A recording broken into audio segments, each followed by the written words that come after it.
School timing पर और सख्त हो गए के पाठक। सुबह 5:45 पर शिक्षकों को पहुंचना होगा स्कूल। मुंगेर समेत कई जिलों के डीईओ ने पत्र जारी कर दिया है। स्कूल पहुंचते ही शिक्षकों को सेल्फी भेजनी होगी। नोट कैंप से एचएम ग्रुप में 6:05 तक अपनी सेल्फी आपको भेजनी है। वहीं अब छुट्टी के बाद यानी 1:30 बजे के बाद की ही सेल्फी मान्य होगी।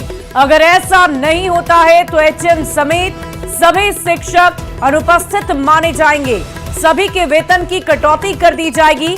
के पाठक के वीसी में दिए आदेश के बाद से एक बार फिर से शिक्षा विभाग में हड़कंप मच गया है। इस पूरी खबर की अधिक जानकारी के साथ न्यूज 18 संवाददाता रजनीश हमारे साथ फोन लाइन पर हैं। रजनीश, क्या जानकारी है? इस आदेश को और भी ज्यादा सख्त कर दिया गया है और जाहिर सी बात है इस आदेश के बाद शिक्षकों में हड़कंप मच गया होगा। बिल्कुल शुभी, देखिए विडंबना कहिए इसे, पूरे बिहार में जो शिक्षक हैं स्कूल की टाइमिंग को लेकर लगातार जो है एक तरह से त्राहिमाम मचा हुआ है और उनमें एक तरह से आक्रोश है।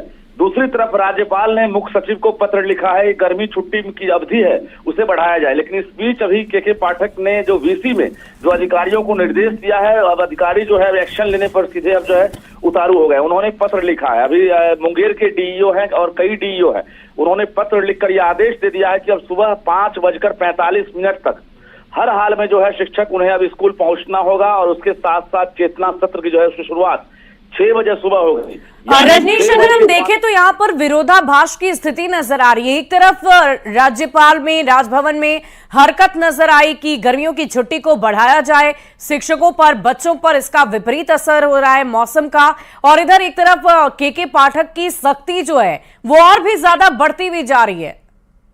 बिल्कुल, देखिए जिस प्रकार से राज्यपाल ने अभी शिक्षकों की तरफ से एक तरह से पत्र लिखा है और मुख्य सचिव को ये कहा है कि गर्मी की छुट्टी की अवधि जो है बढ़ाई जाए, यानी जो हीट वेव है या फिर जो सुबह का वक्त है उससे परेशानी हो रही है। लेकिन अब जो है 1:30 बजे दोपहर के बाद सेल्फी खींच कर देना होगा। साथ ही सुबह 6:05 में अगर टीचर सेल्फी नहीं भेजते हैं तो जो अधिकारी है उनका वेतन कटौती करेंगे।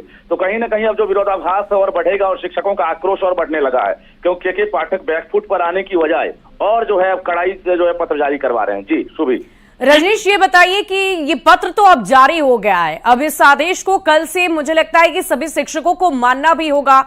लेकिन एक तरफ शिक्षकों की अगर हम बात करें तो उनकी तरफ से विरोध प्रदर्शन की भी प्लानिंग की जा रही थी। कहा यह जा रहा था कि चुनाव खत्म होते ही शिक्षकों का आक्रोश देखने को मिलेगा, बवाल देखने को मिलेगा। क्या उस तरफ भी शिक्षकों की तरफ से कोई तैयारी की जा रही है या किसी शिक्षक से आपकी बात हुई है जिन्होंने इस पूरे मामले को लेकर अपनी प्रतिक्रिया दी हो? बिहार में शिक्षकों की संख्या बढ़कर अब 6 लाख के करीब पहुंच गई है और बिहार में अभी लोकसभा चुनाव चल रहा है। सरकार को पता है, यानी पूरी एनडीए सरकार को ये शक है कि कहीं ना कहीं जो शिक्षक हैं उनके आक्रोश का खामियाजा जो है सरकार पर पड़ सकता है। डिप्टी सीएम विजय सिन्हा ने साफ कहा था कि 4 जून के बाद जो शिक्षक है उनकी बात सुनी जाएगी और कोई भी अधिकारी जो है मनमानी नहीं कर सकेंगे। तो कुल मिलाकर 4 जून का इंतजार किया जा रहा है और 4 जून के बाद शिक्षक भी जो है आमने सामने होंगे। और जो प्रदर्शन की बात कही जा रही है, शिक्षक नेता ने साफ कहा है कि हम लोग अब सड़क पर उतरेंगे। तो कुल मिलाकर आचार संहिता की वजह से एनडीए खेमे के यानी बीजेपी के नेता जो है वो खामोश हैं। दूसरी तरफ शिक्षक भी अभी जो है खुलकर जो है एक तरह से विरोध नहीं कर रहे हैं। जी रजनीश, एक बड़ा सवाल ये भी है कि क्या के पाठक के आदेशों के खिलाफ जाकर राजभवन जो इस वक्त हरकत में आया है, क्या वो काम पूरा किया जा सकेगा? क्या स्कूलों की टाइमिंग में परिवर्तन होगा या फिर बच्चों को, शिक्षकों को छुट्टियां दे दी जाएगी? इस पूरे अगर हम प्रोसेस की बात करें तो आगे ये कार्रवाई कैसे बढ़ सकती है, किस दिशा में बढ़ सकती है?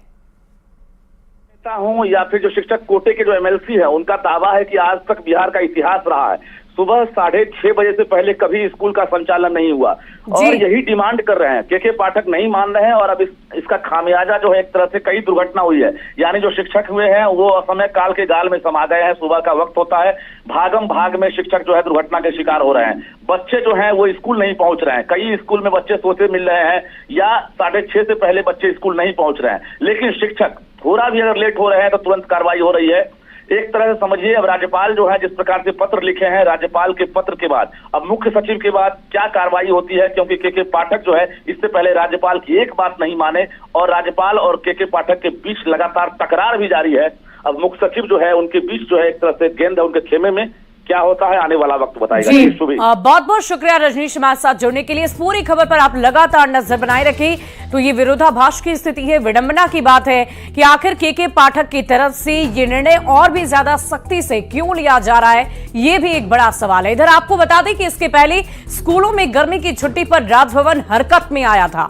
गर्मी की छुट्टी बढ़ाने के लिए एक पत्र लिखा गया, राज्यपाल के प्रधान सचिव ने यह पत्र लिखा और सीधे बिहार के मुख्य सचिव को पत्र लिखा गया। भीषण गर्मी को देखते हुए यह पहल की गई है। 1 जून तक छुट्टी बढ़ाने का अनुरोध किया गया है। 15 मई को गर्मी की छुट्टियां खत्म हो चुकी। ये कहा गया कि भीषण गर्मी को देखते हुए गर्मी की छुट्टी की अवधि को बढ़ाया जाए। बच्चों के स्वास्थ्य पर इसका विपरीत असर पड़ रहा है। मिल रही सूचना के अनुसार बच्चे, शिक्षक और अभिभावकों की तरफ से राज्यपाल को ये सूचना मिली। स्कूल की टाइमिंग की वजह से शिक्षकों में भारी आक्रोश है। 15 मई तक ही के पाठक ने गर्मी की छुट्टी दी थी और इसी बीच अब के पाठक के नए आदेश से नई जो उनकी तरफ से फरमान जारी किए गए हैं, उसकी वजह से शिक्षकों में और भी ज्यादा आक्रोश बढ़ गया है।